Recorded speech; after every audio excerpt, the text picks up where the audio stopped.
tous et bienvenue dans l'épisode 4 de la série vidéo de Splunk intitulée Data Talks, dans laquelle des experts de la donnée décryptent pour nous les nouvelles tendances autour de la data. Je suis Audrey Williams, Senior Content Marketing Manager chez Splunk, ou plus simplement dit, la voix française de Splunk. J'ai le plaisir aujourd'hui de recevoir un des spécialistes français de la donnée, Axel Sipel. Bonjour Axel et merci d'avoir accepté notre invitation. Bonjour Audrey, merci pour la présentation et pour votre invitation à parler avec vous. Alors Axel, vous êtes ingénieur des mines de Paris, spécialiste de la gestion de projets en data science. Vous exercez actuellement vos activités dans un environnement bancaire. Vous êtes aussi l'auteur de l'essai Au cœur de l'intelligence artificielle, des algorithmes à l'IA forte. Dans votre livre, vous proposez de démêler le vrai du faux concernant l'intelligence artificielle. Alors déjà, partons d'une définition. Qu'est-ce que l'IA ? Écoutez, ça tombe très bien que nous ayons 4 heures devant nous parce que je pense que la réponse détaillée tient en 42 points. Toujours ce chiffre. Bon, compte tenu du véritable timing de l'émission, je vais essayer de faire vite. Déjà, on peut partir sur la fausse IA. Qu'est-ce que ce serait, par exemple ? Selon le point de vue qu'on adopte, intelligence artificielle est un vocable soit malvenu, soit très bien trouvé. Il est bien trouvé parce qu'il fait partie de ces expressions qui vont facilement pouvoir passer sur toutes les lèvres en suscitant l'admiration, donc l'intérêt, et par là les financements. Mais il est mal choisi en raison de l'écart existant entre l'artefact, ce dont il s'agit vraiment, et sa dénomination même. Et tout cela vient du fait que l'expression intelligence artificielle est un oxymore, car le terme intelligence évoque une caractéristique typiquement humaine. S'il y a une qualité sur laquelle nous ne tarissons pas d'éloges, c'est bien celle-ci, même si sa définition pose problème. Le mot artificiel renvoie, lui, au contraire de naturel et donc principalement aux créations humaines. Un produit artificiel est un produit qui n'existe pas spontanément dans la nature, on est d'accord.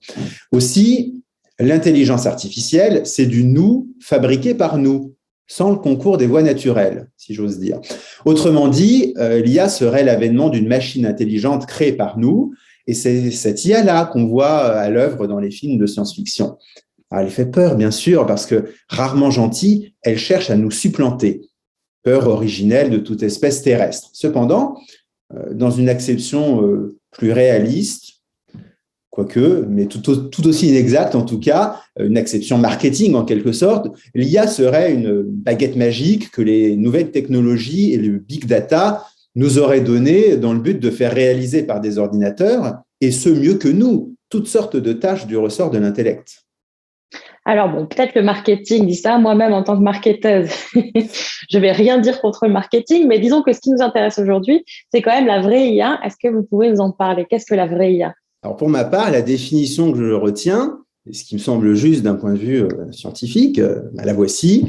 L'intelligence artificielle regroupe les processus mathématiques et informatiques permettant de faire réaliser par des machines des tâches pour lesquelles on considère usuellement que l'homme utilise son intelligence. Ne nous apesantissons pas trop sur la circularité de cette définition, qui définit l'intelligence, certes artificielle, par l'intelligence. Cette dernière, je viens de le dire à l'instant, là, on ne sait pas trop ce que c'est. Mais le noyau dur de la définition, c'est processus mathématiques et informatiques. Et on dispose d'un mot devenu viral pour décrire ceci, algorithme.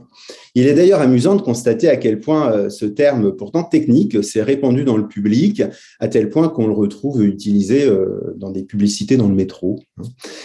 Certains commentateurs de la discipline, c'est aussi ça l'intelligence artificielle, une discipline, pensent que le terme d'IA gagnerait à être remplacé par son pendant technique, algorithme.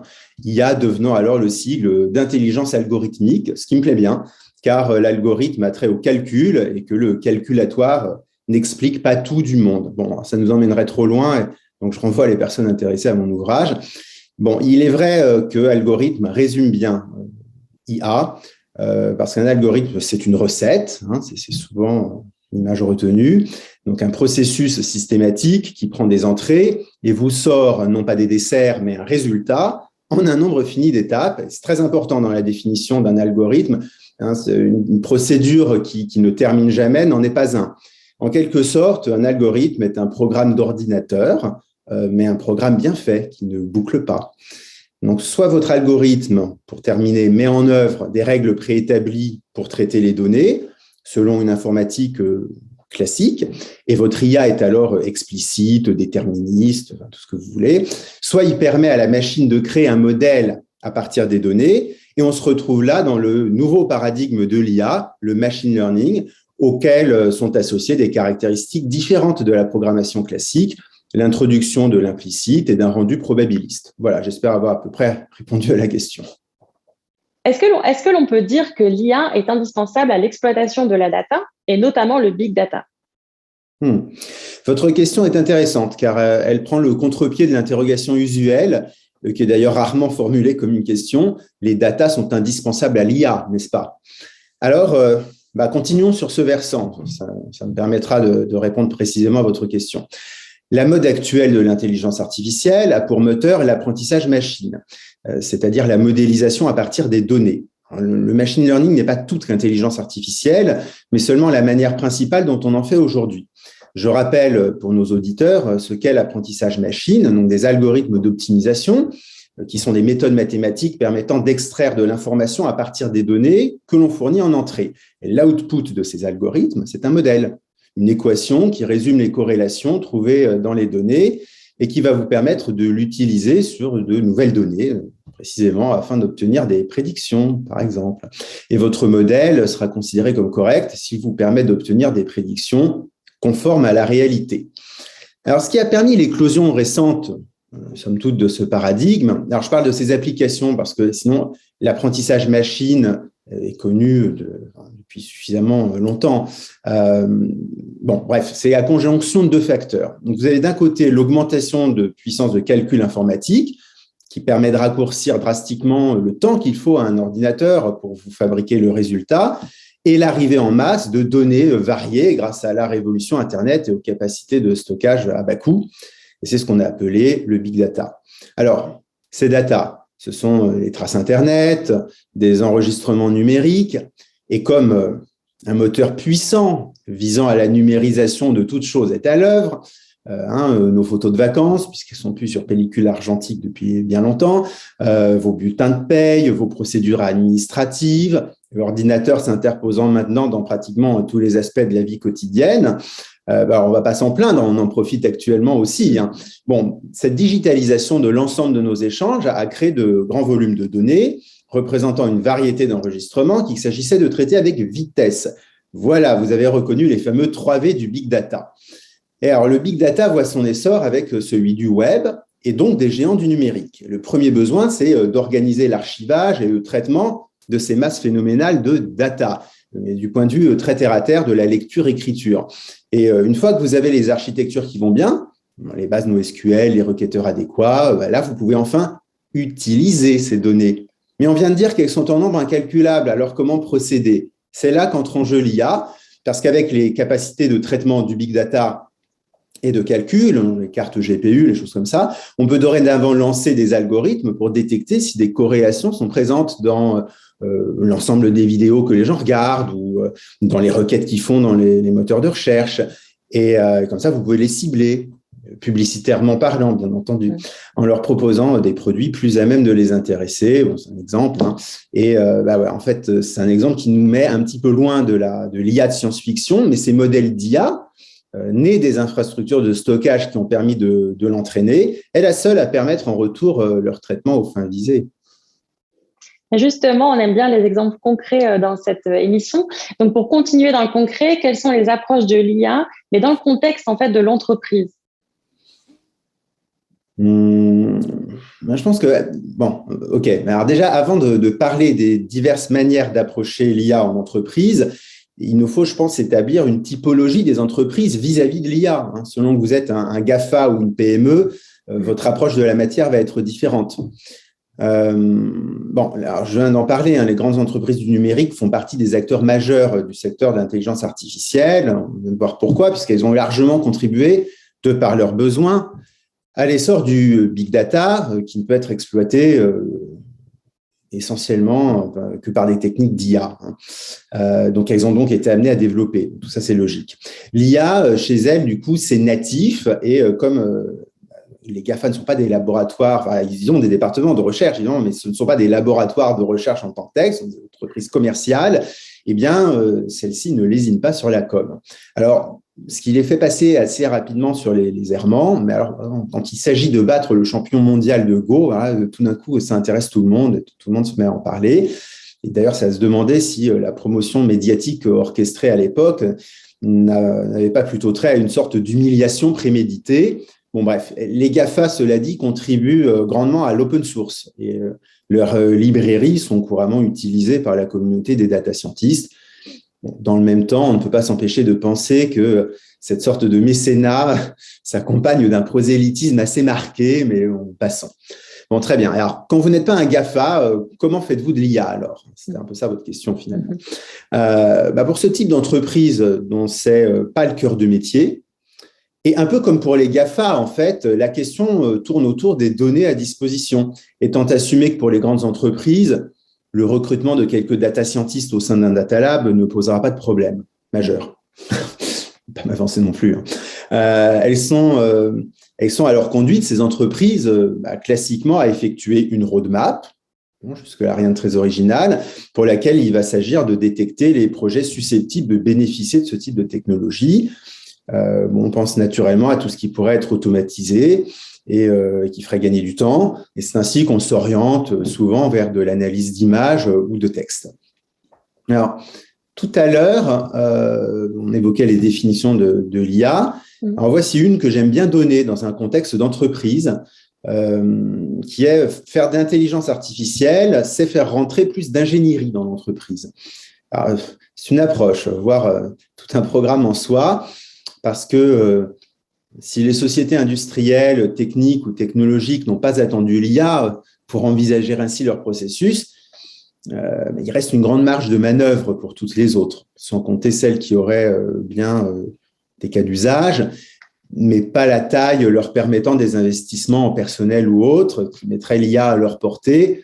Alors, ces oubliés de l'IA ne devraient pas le rester très longtemps, je pense, puisque le marché se structure autour de startups proposant des produits, des GAFA et des services dits cognitifs qu'ils vendent avec leur cloud, et d'un certain nombre de sociétés de conseil évangélistes en la matière. Alors, donc, on voit que l'univers de l'IA est en train de se structurer. Vous avez notamment évoqué le terme de data scientist. Alors, est-ce que vous pouvez nous parler un petit peu plus des professionnels de l'IA qui font actuellement, qui sont en entreprise à l'heure actuelle et qui exploitent l'IA dans l'entreprise? Effectivement, je prends votre question dans la continuité de la précédente, à savoir le monde de l'entreprise, parce que sinon, si on se limite rigoureusement à la discipline, il nous faudrait inclure directement au cœur des professions de l'IA les chercheurs en informatique ou en automatique dans les laboratoires publics ou privés, voire les théoriciens des mathématiques, tandis qu'en entreprise, ce ne sera pas le cas. Dans cette acception, il suffit de reprendre, je crois, la chaîne de mise en œuvre d'un projet d'IA pour voir surgir, mettons, 4 classes de métiers différents. Alors normalement, un projet d'IA est porté par un métier. On espère que l'idée vient de lui, sinon c'est qu'elle lui a été imposée de l'extérieur, ce qui, du point de vue du projet d'IA en lui-même, ne change pas grand-chose. Bon, donc, dans cette classe métier, je mettrai les rôles de sponsors. Il vaut mieux qu'ils aient alors une connaissance minimale de l'IA, mais aussi, bien sûr, les départements d'innovation. Et à l'interface entre ces commanditaires et les métiers techniques de l'IA, on va retrouver tout ce qui est gestion de projet. Et donc, là, vous aurez vos product owners, des gens comme ça. Troisième classe, on les attendait avec impatience. Je viens de les citer, les métiers techniques de l'IA. Les data scientists, bien sûr, ceux qui vont s'occuper de concevoir les modèles à partir des bons algorithmes, mais aussi les data analysts, les data engineers, et enfin, du côté informatique, disons que c'est une sous-classe de la précédente, ou alors une 4e classe, puisque j'en ai annoncé 4, les ML engineers, les développeurs de logiciels, enfin tous ceux qui pérennisent les productions des data scientists. Comme vous voyez, ça fait du monde. Et si, comme je l'ai dit à l'instant, faire de l'IA, c'est faire rentrer plus d'ingénierie dans l'entreprise, eh bien, ça va se traduire par plus de profils techniques, des informaticiens, des ingénieurs, des docteurs, qui trouvent ici un débouché à la fois intéressant pour eux et pour les sociétés. On voit que c'est un domaine quand même en pleine expansion et en même temps, quand on regarde dans l'actualité, on se rend compte qu'on souvent on parle de pénurie de talent dans ce domaine. Alors, au niveau de la France, on en est où de la formation pour justement avoir ces bons profils en entreprise? Vous aussi, Audrey, vous êtes harcelé par des gens qui veulent du bien à votre CPF. C'est ça, votre question. Bon, alors, la première remarque, moi, que ça m'évoque, c'est un peu impertinente. Est-ce qu'il y a besoin de monter des nouvelles formations? Est-ce que la discipline d'intelligence artificielle est nouvelle? Ne serait-ce pas une remise au goût du jour de professions anciennes? Bon, et puis immédiatement, on se dit qu'il faut refaire la distinction qu'on a faite tout à l'heure pour savoir de quoi est-ce qu'on parle. De former des chercheurs, et à ce titre, la France a toujours été considérée comme l'alma mater de bons matheux. Ou bien, on parle plutôt d'accompagner le mouvement, ce qui nécessite de la formation. Et nous sommes bien sûr dans ce contexte-là. Alors, avec l'une des définitions que j'ai données tout à l'heure, il ne vous étonnera pas que les écoles d'ingénieurs occupent une part importante de cette offre de formation. Après tout, c'est chez elles que se forment ceux qui mettront en œuvre des mathématiques appliquées et qui fournissent le marché avec des informaticiens. Mais les écoles de commerce ne sont pas en reste, avec des moyens différents, puisqu'il est entendu que cet outil qu'est l'IA doit être compris si l'on veut qu'il libère son potentiel. Certaines écoles se sont même créées en France uniquement centrées sur l'intelligence artificielle. C'est dire que la machine à produire n'est pas grippée. Et c'est sans compter encore sur les formations alternatives en ligne qui permettent aux personnes intéressées d'envisager une réorientation éventuelle. Mais malgré tout ça, on sent qu'il y a des tensions sur le marché, vous l'avez dit, parce que quand on veut recruter, on trouve difficilement. Mais parce qu'on veut recruter quoi? Ou plutôt qui, évidemment.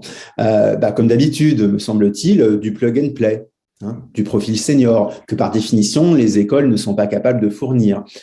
Quoi qu'il en soit, ces filières me semblent avoir un bel avenir devant elles, à condition qu'elles écoutent le marché et donnent à leurs élèves l'ouverture en compétences nécessaires pour ne pas se laisser enfermer dans un rôle, par définition conjoncturel. Pour les gens qui nous suivent et qui ont envie de vraiment tirer profit de l'IA dans leur entreprise aujourd'hui, est-ce que vous pourriez donner des exemples d'utilisation pratique de l'IA, qu'on puisse bien comprendre à quoi ça peut ressembler? Les utilisations pratiques sont nombreuses et on peut citer classiquement tout ce qui est classification automatique, qu'il s'agisse d'images, de textes, avec par exemple pour ces derniers détection d'intention, d'entités nommées, analyse de pièces jointes, construction de réponses automatiques, etc. Il y a aussi la personnalisation qui va être utilisée en développement marketing, mais également en ciblage de contenu publicitaire, je mentionnais tout à l'heure.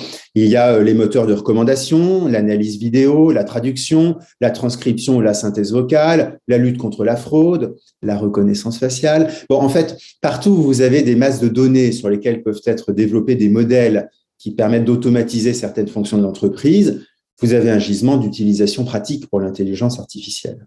Alors, basé sur votre expérience en la matière, est-ce que vous avez pu quand même constater des bonnes pratiques que vous pourriez partager avec nous? Le développement de l'IA en entreprise, mettons pour une fois les GAFAM de côté, est somme toute récent, de sorte que des pratiques ont émergé, mais ont aussi connu une sorte de sélection naturelle qui en a éliminé certaines. Il ne faut pas oublier qu'au-delà de l'artefact technique qu'elle représente, l'IA en entreprise dépend d'un mode de gouvernance, entre autres. Du côté de la technique, justement, c'est certainement là que se sont développés des standards. On pense par exemple à ceux du DevOps, que l'on essaye de transposer à la production de modèles par intelligence artificielle en MLOps. Et comme ça reste malgré tout une discipline informatique, les bonnes pratiques en matière de code, enfin de programmation, ont de beaux jours devant elles. En gestion de projet, il est d'usage de citer les approches agiles. Moi, je crois que quelle que soit l'approche utilisée, du moment qu'elle respecte les fondamentaux et qu'elle s'inscrit dans un contexte porteur, bénéficiant d'une volonté de développer des solutions répondant à de véritables besoins métiers, eh bien, on reste dans les bonnes pratiques. Et qui dit bonne pratique dit forcément écueil. Est-ce que vous avez vu aussi des écueils dans l'IA en entreprise, peut-être des biais, mais pas que? Si on reste dans une démarche scientifique et responsable, on devrait être en mesure d'éviter les écueils. Le problème, c'est que, pour s'énoncer simplement, cette condition reste difficile à mettre en œuvre. Il y a par exemple les écueils du marketing, c'est-à-dire la survente. Si vous avez saturé vos acheteurs de surpromesses, vous aurez un bon de commande. Mais vous attendrez très longtemps avant d'obtenir le deuxième. Et il y a les écueils de la mode. Vous vous lancez dans un projet d'IA sans conviction, parce qu'on vous a dit qu'à défaut, vous alliez prendre du retard sur votre concurrent, sans que cette assertion ait vraiment été vérifiée. Et puis, il y a les dangers en propre, c'est-à-dire ceux qui viennent en conséquence de l'usage de cette technologie. C'est peut-être plutôt à cela que vous pensiez, parce que comme dans tous les domaines, il paraît légitime de s'assurer que la création ne s'avère pas nocive ou incontrôlable. Et cela commence souvent par le fait de s'intéresser aux biais que j'évoque, comme d'autres dans mon livre. D'ailleurs, dans mon essai, je ne parle pas d'écueils. Je parle de deux choses que sont les limitations et les dangers, avec pour chacun de ces deux axes les éventuels remèdes que l'on peut administrer. Mais revenons au célèbre biais. Alors, d'abord, qu'est-ce qu'un biais ?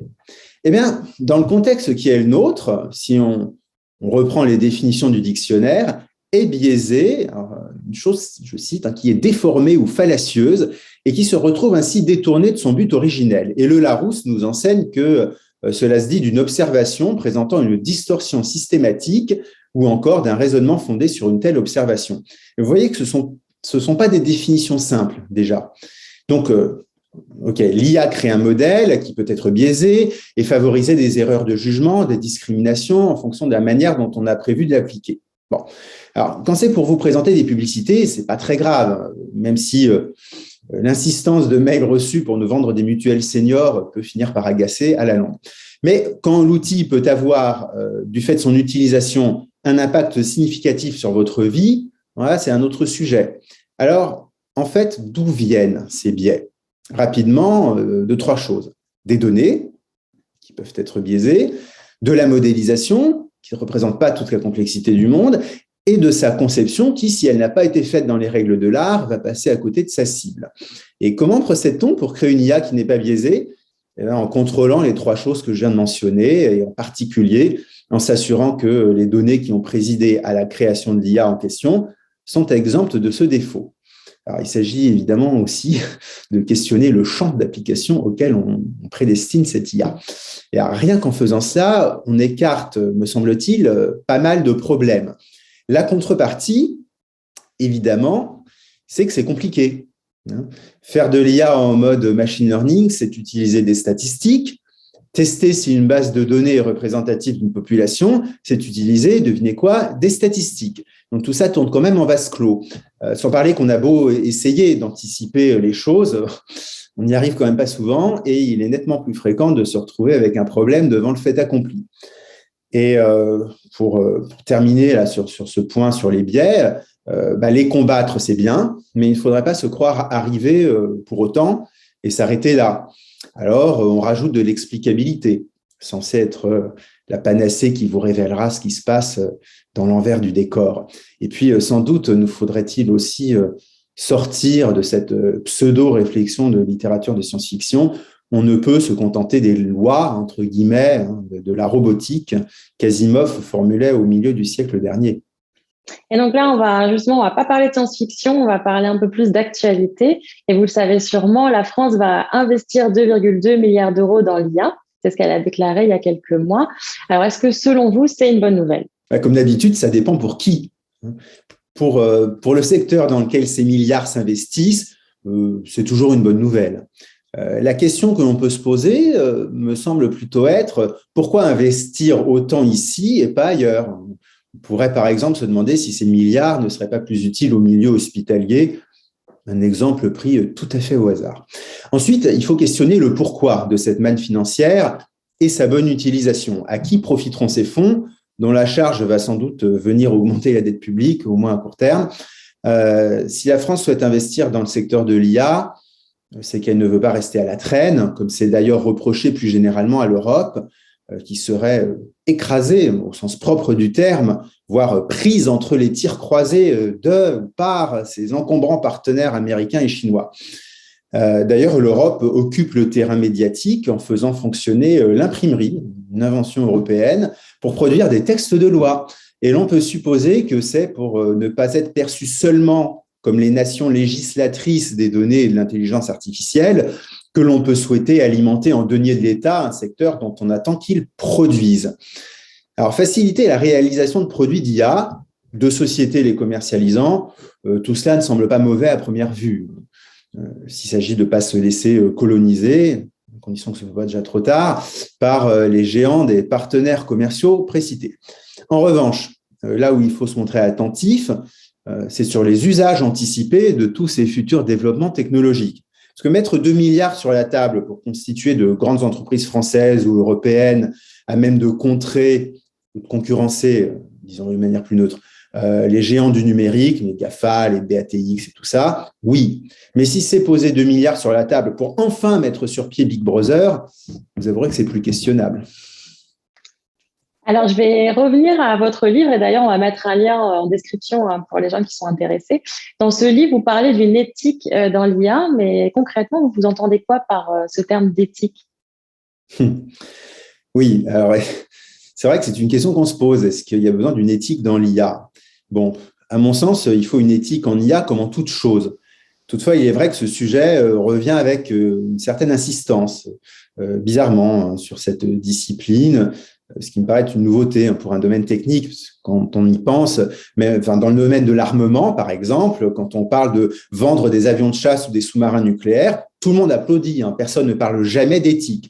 L'IA nécessiterait-elle à ce point de parler d'éthique? Ça voudrait dire que l'IA fait peur, qu'il y a des risques très forts, très prégnants et qu'il y a besoin de rassurer, voire de créer de la confiance.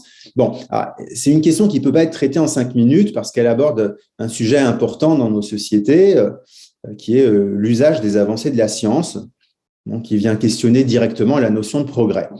Alors, il est vrai que le débat autour de l'intelligence artificielle s'est focalisé depuis quelque temps, alors artificiellement ou pas, moi c'est la question que je me pose, sur ce qu'il est convenu d'appeler l'éthique de l'IA. Et de nombreuses personnes provenant d'horizons aussi variés que je sais pas, le droit, la politique, la philosophie, le management, n'hésitent pas à se prononcer sur cette question délicate. Et d'ailleurs, ainsi enhardi, moi aussi, je n'ai pas hésité à me prononcer sur cette question délicate. Et alors, pour ceux que ça intéresse, je vous renvoie à ma longue tribune parue dans le numéro 5 du magazine Actu-IA, ce qui doit être l'avant-dernier maintenant. Alors, dire que c'est de la Commission européenne, avec sa proposition de régulation pour une IA de confiance, que viendra notre salut, ça me paraît quelque peu optimiste. En vérité, se prononcer sur l'utilisation en bien de l'intelligence artificielle ne revient, à mon sens, ni aux technocrates, ni aux techniciens, ni aux philosophes, ni aux politiques, tous pris à titre individuel.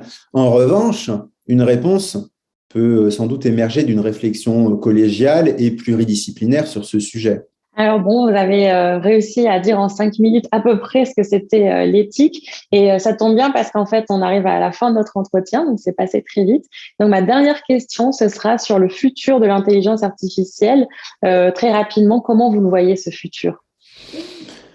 L'IA se porte bien, je crois, et donc on ne lui prévoit pas de difficultés majeures en ce qui la concerne pour les prochaines années. Vous l'avez dit, elle a suscité une prise de conscience sur la nécessaire formation, elle bénéficie de financements, plus ou moins importants selon les pays, et tout laisse à penser qu'une course entre nations est engagée à son sujet. Elle vient donc s'ajouter à la longue liste de ce à quoi l'humanité s'occupe pour passer le temps, la conquête spatiale, l'ordinateur quantique, la transition. Je ne sais pas s'il n'y en a jamais eu une, mais en tout cas, c'est comme ça qu'on l'appelle, la transition énergétique. Sur le moyen terme, cependant, plusieurs questions se profilent. Alors tiens, je viens d'évoquer l'écologie. Eh bien, l'industrie du numérique consomme beaucoup d'énergie et contribue à augmenter la température de la planète. Les ordinateurs, les serveurs, les infrastructures de base de données, les GPU, enfin, en 2 mots, l'apprentissage machine, tout ça, ça chauffe. Et d'ailleurs, du reste, comme tout ce qu'on fait. Du coup, il faudra peut-être regarder en quelle proportion et s'il convient de la surveiller. D'autre part, l'augmentation de la puissance de calcul, on peut se poser la question de sa poursuite indéfinie. On sait que la loi de Moore, en loi aussi, encore entre guillemets, a tendance à se tasser désormais. Alors, est-ce que ce sera un frein au développement de l'IA? Et puis, il y a les problèmes qu'on connaît déjà. D'un côté, il faut rendre justice à toutes ces prouesses permises par l'intelligence artificielle et qui semblaient hors de la portée des ordinateurs il n'y a pas si longtemps que ça. Mais de l'autre, on l'a évoqué, les biais, l'absence d'explicabilité, souvent dans les résultats, et la question de la robustesse aux attaques font que de nombreux challenges se portent au-devant de nous. Je me rappelle que le titulaire de la chaire sciences du logiciel au Collège de France disait qu'avec ces vulnérabilités en termes de fiabilité logicielle, on en était ramené à 20 ans en arrière et que ça nécessitait à son sens la création de nouvelles méthodes de vérification et de validation. Et donc la bonne nouvelle, c'est qu'il y a encore du travail. L'IA va générer son propre travail. Enfin, sur le très long terme, d'aucuns fantasment déjà sur l'IA forte, cette intelligence générale, consciente d'elle-même, avec qui l'on pourrait enfin discuter pour passer les longues soirées d'hiver. N'est-ce pas finalement le but ultime de la recherche en informatique que de créer cela? Est-ce souhaitable? Est-ce seulement possible? J'arrêterai là. Merci encore Axel, peut-être qu'on n'aura plus besoin de se parler, on aura une IA qui va parler avec nous dans le prochain épisode. En tout cas, merci encore d'avoir accepté de participer à cet épisode. Eh bien, je vous en prie, merci à vous encore une fois pour cette invitation. Et non, j'espère que nous aurons l'occasion de continuer à dialoguer comme nous le faisons depuis des milliers d'années. Voilà, je n'en dis pas plus. En tout cas, nous, on se donne rendez-vous pour un nouvel épisode de Data Talks à retrouver à la fois sur notre chaîne YouTube et à la fois sur notre blog Splunk, S-P-L-U-N-K. N'hésitez pas à commenter et à liker et à partager. Et on se dit à très bientôt.